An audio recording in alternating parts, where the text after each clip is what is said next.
ಹೋರಾಟಕ್ಕೆ, ರೈತರ ಹೋರಾಟಕ್ಕೆ. ನಾವೇನು ಆಟ ಆಡೋದಕ್ಕೆ ಭೂಮಿನ ಇಟ್ಕೊಂಡಿಲ್ಲ, ನಾವು ಅದರಲ್ಲಿ ಬೆಳೆ ಬೆಳಿತೀವಿ, ಬೇರೆಯವ್ರ ಹೊಟ್ಟೆ ತುಂಬಿಸ್ತೀವಿ, ನಮ್ಮ ಹೊಟ್ಟೆನೂ ತುಂಬಿಸ್ಕೊಳ್ತೀವಿ. ನಾವು ಚೆನ್ನಾಗಿರ್ತೀವಿ, ಬೇರೆಯವ್ರಿಗೂ ಚೆನ್ನಾಗಿ ಇಡೋ ಪ್ರಯತ್ನ ನಾವು ಮಾಡ್ತೀವಿ.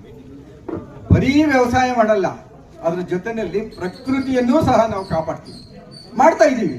ನೀವು ಯಾರ್ದಾದ್ರೂ ತೋಟಕ್ಕೆ ಹೋಗಿ ಸುಮಾರು 25 ಹಣ್ಣಿನ ಗಿಡಗಳು ಇಷ್ಟೇ ಇದಾವೆ. ಇವತ್ತು ರಾಗಿ ಬೆಳೀತಾರೆ, ತರಕಾರಿ ಬೆಳೀತಾರೆ, ಬೇಳೆಕಾಳುಗಳು ಬೆಳೀತಾರೆ, ಎಲ್ಲವನ್ನ ಬೆಳೀತಾರೆ.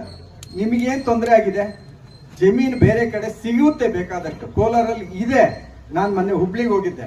ಹುಬ್ಳಿನಲ್ಲಿ ಬೇಕಾದಷ್ಟು ಜಮೀನು ಇದೆ, ಏರ್ಪೋರ್ಟ್ ಇದೆ, ಎಲ್ಲವೂ ಇದೆ. ಇಲ್ಲಿಗಿನ್ನ 10%, ಇಲ್ಲಿ 100 ರೂಪಾಯಿ ಇದ್ರೆ ಅಲ್ಲಿ 10 ರೂಪಾಯಿಗೆ ಸಿಗುತ್ತೆ, 5 ರೂಪಾಯಿಗೂ ಸಿಗುತ್ತೆ. ನೀವು ಮಾಡಿ, ಅಲ್ಲಿ ಏನಿಲ್ಲ ನಿಮಗೆ.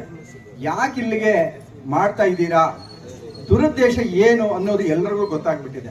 ನಿಮ್ಮ ದುರುದ್ದೇಶ ಈಡೇರಿಸ್ಕೊಳ್ಳೋದಕ್ಕೆ ನಮ್ಮ ರೈತರು ಅಂದ್ರೆ ನಾವು ನೀವು ಎಲ್ಲ ಸೇರಿ ಯಾವುದೇ ಕಾರಣಕ್ಕೂ ಪ್ರಾಣ ಹೋದ್ರೇನೂ ಸರಿ ಇದಕ್ಕೆ ಅವಕಾಶ ಮಾಡಿಕೊಡಲ್ಲ ಅನ್ನೋ ಶಪಥ ನೀವೇನಾದ್ರೂ ಮಾಡಿದ್ದೆ ಅಂದ್ರೆ ಖಂಡಿತ ನಾವು ಹೋರಾಟದಲ್ಲಿ